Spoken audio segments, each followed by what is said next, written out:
आज का हमारा जो टॉपिक है वो भारत की समुद्री सीमा क्षेत्र। किसी भी देश होता है, उस देश की समुद्रों में उसके कुछ अधिकार होते हैं, यानी समुद्र में कुछ दूरी तक, जैसे ये समुद्र है बंगाली खाड़ी में, इसमें अधिकार कहां तक भारत के अधिकार भारत को प्राप्त है, जहां भारत अपने आर्थिक आवश्यकताएं पूरी कर सकता है।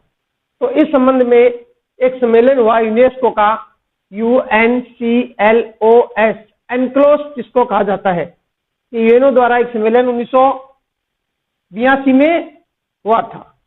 इस सम्मेलन में तय किया गया कि किसी भी देश के पास क्या अधिकार रहेंगे। तो उसमें एक नंबर पर प्रादेशिक समुद्री सीमा तय की गई। प्रादेशिक समुद्री सीमा, प्रादेशिक समुद्री सीमा यह आधार रेखा से 12 समुद्री मील तक का क्षेत्र, आधार रेखा से 12 समुद्री मील। अब ये आधार रेखा क्या है कि भी कोई भी तट जो होता है, जैसे ये तट है, ये आपको सीधा दिख रहा है, लेकिन वास्तव में ऐसा नहीं है। वास्तव में तट इस तरह से होते हैं, टेढ़े मेढ़े होते हैं, और इन तटों को मिलाने वाली ये जो रेखा होती है इसको कहते हैं आधार रेखा। तो टेढ़े मेढ़े तटों को मिलाने वाली रेखा आधार रेखा कहलाती है। इसे लिख देता हूं,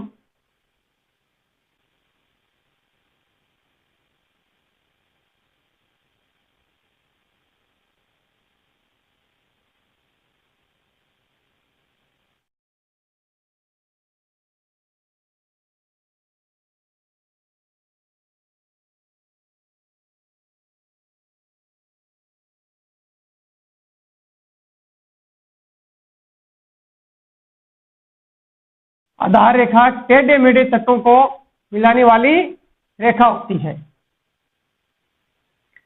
तो ये तो आप समझ गए आधार रेखा क्या है।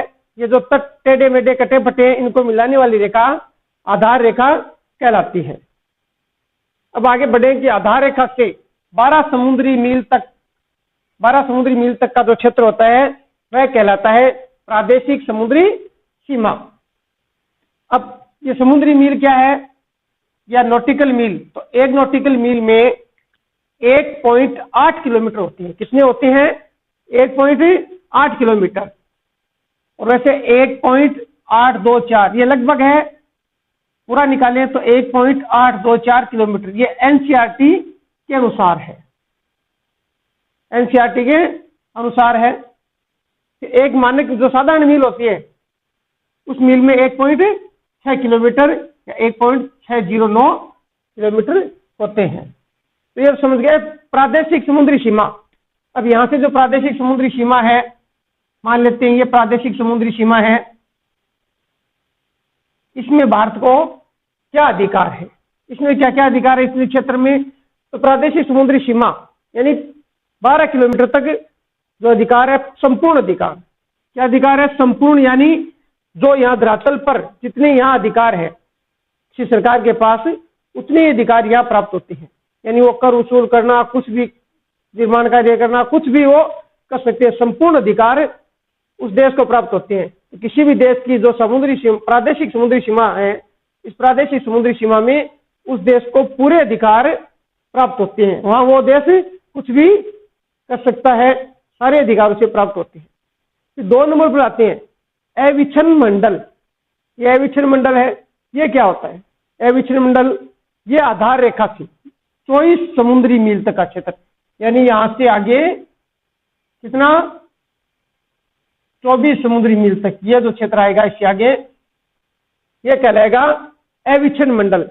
अब यहां तक क्या अधिकार है? आगे यहां तक के जो अधिकार है वो देखते हैं। यहां हम साफ सफाई, सीमा शुल्क और वित्तीय अधिकार, तो यहां तक साफ सफाई का, सीमा शुल्क वसूल करने का, और यहाँ वित्तीय अधिकार है। यहां से कोई जहाज आता है और इस सीमा से पहले ही वापस मुड़ जाता है इस तरह से, तो उस जहाज से हम सीमा शुल्क वसूल नहीं कर सकते। लेकिन कोई जहाज आता है और इसके अंदर आ जाता है तो उसको सीमा शुल्क देना होगा।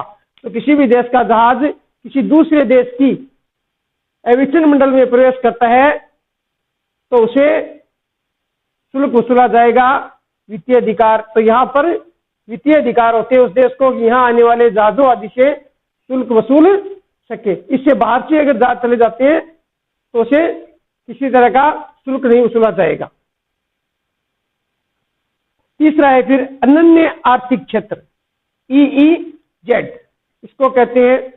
तो EEZ क्षेत्र या अनन्य आर्थिक क्षेत्र ये आधार रेखा से 200 समुद्री मील तक का क्षेत्र होता है। कितना? 200 समुद्री मील।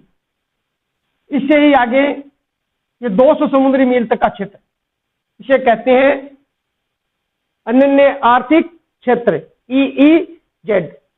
ये 200 समुद्री मील तक का क्षेत्र होता है। यहाँ पर क्या अधिकार है? यहाँ पर हमें संसाधनों का दोहन, यहाँ हम दोहन कर सकते हैं, खनिज निकाल सकते हैं, समुद्र से कोई वस्तु हम प्राप्त कर सकते हैं, या हम खोज का कार्य कर सकते हैं, वैज्ञानिक अनुसंधान कर सकते हैं, खोज कर सकते हैं और नए द्वीपों का निर्माण, इतने क्षेत्र में हम नए द्वीप भी बना सकते हैं। कितनी दूर तक है? 200 समुद्री मील तक का क्षेत्र। 200 समुद्री मील। इससे बाहर का जो क्षेत्र है इसमें किसी भी देश को स्पेशल अधिकार नहीं है। इससे बाहर का जो क्षेत्र है उसमें सब देशों को समान अधिकार प्राप्त होते हैं। भारत में जैसे यहाँ पर मुंबई हाई है, मुंबई हाई में भारत तेल प्राप्त करता है, तो भारत का जो तेलीय क्षेत्र है वो इसमें आता है अनन्य आर्थिक क्षेत्र में।